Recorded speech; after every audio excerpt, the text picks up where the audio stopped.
Distinguished colleagues, friends, good day to you all. I am sincerely glad to welcome all the participants of the Council of Heads of State of the Shanghai Cooperation Organization. Due to the reasons you're all aware of, all too well, our meeting is taking place in an online format, but this will not prevent us from having a look in a business-like and constructive atmosphere at the important issues of our interaction, take stock of Russia's chairmanship in the Shanghai Cooperation Organization, have an exchange of views on the key issues of both international and regional agenda.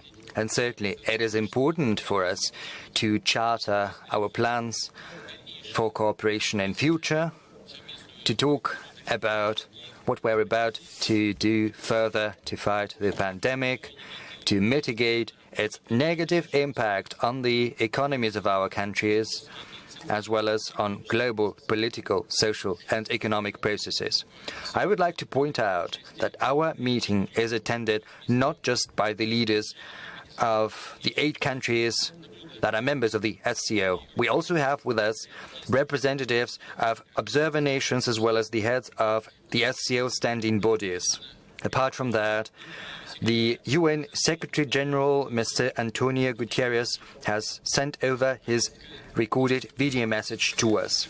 The agenda of our today's meeting has been circulated among all of you. The time limit for the remarks has been agreed upon in advance. If there are no objections, then I suggest we should begin our session, and I declare the session of the Council of SCO Heads of State open. As per the practice agreed upon, allow me to begin our session as the head of the country that is currently chairing the organization, and then I will give the floor to other participants of our today's meeting. Distinguished colleagues, friends, Russia's chairmanship in the Shanghai Cooperation Organization has coincided with a difficult stretch when all of our countries have come up against the coronavirus epidemic, as well as the need to fight this epidemic. That is why we have had to make certain adjustments to the agenda of our joint work. We have been paying additional attention to the cooperation of our countries in healthcare and issues related to protecting the lives and health of our citizens. I would like to underscore that the SCO countries have been providing great assistance and support to one another in the fight against the infection. To cite an example, Russia has sent its SCO partners free of charge around 500,000 of test kits for detecting coronavirus, as well as non-contact thermometers.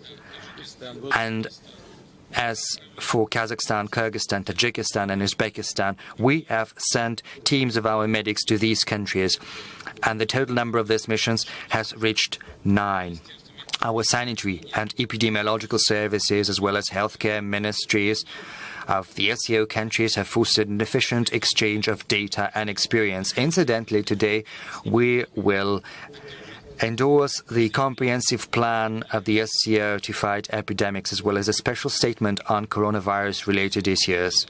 It is important that the pandemic has not brought about a decrease in activity in the key areas of the SCO interest. Under Russia's presidency, we have held the total number of around 60 joint events that have been attended by representatives of government, agencies, parliaments, business, and civil society organizations. A number of these events, due to the reasons all too well known, have been held online, and yet the SCO has managed to preserve a high level of cooperation. By today's meeting, we have drafted a significant package of documents to reinforce our cooperation in political, economic and humanitarian fields. I would like to point out that the SCO countries have significantly intensified their cooperation along the foreign policy and military lines. Our foreign ministries met twice, and in September, Moscow hosted a joint meeting of defense ministries of the SCO. For the first time, it was attended by the defense ministers of the Collective Security Treaty Organization and the CIS countries. I believe this is a very useful endeavor, and such extended meetings are going to become a regular feature for us, natural partners. And I believe this will help us bring to new quality the coordination of our security-related agencies. It will allow us to monitor the situation in the field of security and defense in Greater Eurasian space. Under Russia's chairmanship, we continued with the practice of joint military exercises with the participation of military and special units of SCO countries and our partners, in particular from observer nations. In particular, we have held a counter-terrorism exercise in Kazakhstan. China hosted an exercise in preventing attempts to use the internet for extremist purposes. Russia hosted the first stage of a border operation entitled Solidarity. Apart from that, Russia and Kazakhstan have organized 2 international anti-drugs operations entitled WEB. And of course, I cannot help but mention that this whole year has been marked by celebrations of the 75th anniversary since the end of the Second World War.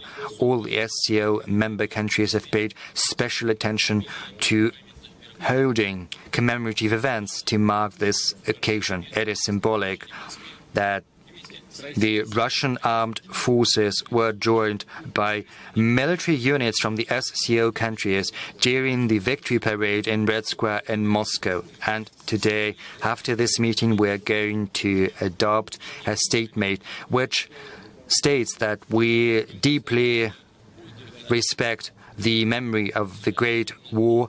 We will highlight the heroism of our nations who suffered greatly and irrecoverably to save the world from Nazism. This is not just a tribute to those who fought against the enemy. It is also an important message to the whole international community, speaking about the unity of our nations and their willingness to work together to fight for peace and security. Colleagues, it is evident to everyone the situation in the global security and regional security is very complex because terrorism, international terrorism and drug trafficking still pose a significant threat. We see an upsurge in cybercrime, and the strategic stability system continues to deteriorate. Regrettably, regional conflicts, fierce regional conflicts are still persistent. Apart from that, we see new sources of tensions emerging, in particular in the external borders of the SCO and in adjacent regions. That is why one of the SCO key areas is facilitating a peaceful political and diplomatic settlement of crises, as well as neutralizing the threats emanating from hotspots. We are still particularly concerned about the state of affairs in Afghanistan. The SCO is doing a lot to help our Afghan friends to achieve national reconciliation, to build lasting, durable peace. We've set up an SCO Afghanistan contact group, which has drafted and endorsed a roadmap for further actions our organization will take in Afghanistan. All of this seeks to assist Afghanistan in building a stable and safe state free of terrorism, drug, crime, and living peacefully with its neighbors. Over the recent years, with the SCO support, Russia has organized a whole series of meetings attended by all Afghan political forces without exception. We intend to further comprehensively facilitate national reconciliation in Afghanistan and to use the opportunities presented by the Moscow framework of consultation that also includes Afghanistan's neighbors, some of them our SCO members, and of course the US is also there. We still see instability persisting in the Middle East and in North Africa, armed confrontation in Libya and in Yemen, the pockets controlled by armed gangs in Syria that are still persisting there, all of this. These are sources of terrorist threat, drugs and arms. And of course there is another issue that merits particular attention, that is the transfer of fighters outside this region. This only exacerbates conflict even further. Incidentally, what is happening in Karabakh right now is a very big tragedy. And it gives me pleasure that I see the contours of a compromise as well as the agreement achieved to put an end to the bloodshed. I am hopeful that all measures that we have undertaken recently will help secure lasting peace for the good of the peoples of Azerbaijan and Armenia. There is another glaring challenge and menace to our common security, and these are the ever more numerous attempts to directly interfere within the domestic affairs of countries participating in the SCO. I refer to the attempts to violate sovereignty, drive a wedge in society, change the direction of countries' development, undermine political, economic and humanitarian ties that have been formed over centuries. Belarus, which is an observer in the SCO, has come under the blow of such external forces. After the presidential elections, our friends from Belarus have come under unprecedented pressure. They have to fight against sanctions and provocations and also counter the information and propaganda war unleashed against them. We believe it is admissible that someone from outside should try to obtrude anything on Belarus. We believe that it is necessary to allow Belarus to sort it out on their own, calmly take the necessary steps. And the same fully applies to the recent events in Kyrgyzstan as well as to the internal political strife we see unfolding in Moldova. Distinguished colleagues, as for the economic agenda of our organization, Russia, as chair, believes that all our countries are interested in further developing our business cooperation, boosting mutually beneficial cooperation and trade, industry, and the digital economy, innovation, as well as high-tech, and also in securing food, transport, and energy security. The coronavirus pandemic has dealt a very significant blow against the world economy, bringing about a global recession. Of course, our organization has not been spared these difficulties. According to the estimates, on average, the SCO economies in 2020 are going to shrink by 3.2%. This is lower than the world average. Well, at least these are the estimates. The world economy is going to shrink by 4.4%. The trade between SCO countries shrank as well. In January to August, Russia's trade with other SCO members decreased by 7%. Given that, the SCO has come up with a package of joint measures to rectify this situation. I refer in particular to implementing the 2019 program of multilateral trade and economic cooperation until 2035. It seeks to overcome negative trends in mutual trade and to significantly reinforce our ties in investment cooperation, finance, banking, industry, energy, transport, and other areas too. And to rebuild our cooperation in social, economic, and humanitarian fields, we're actively engaging business circles and civil society. We've got our Business Council, Interbank Consortium, and the SCO Youth Council up and running.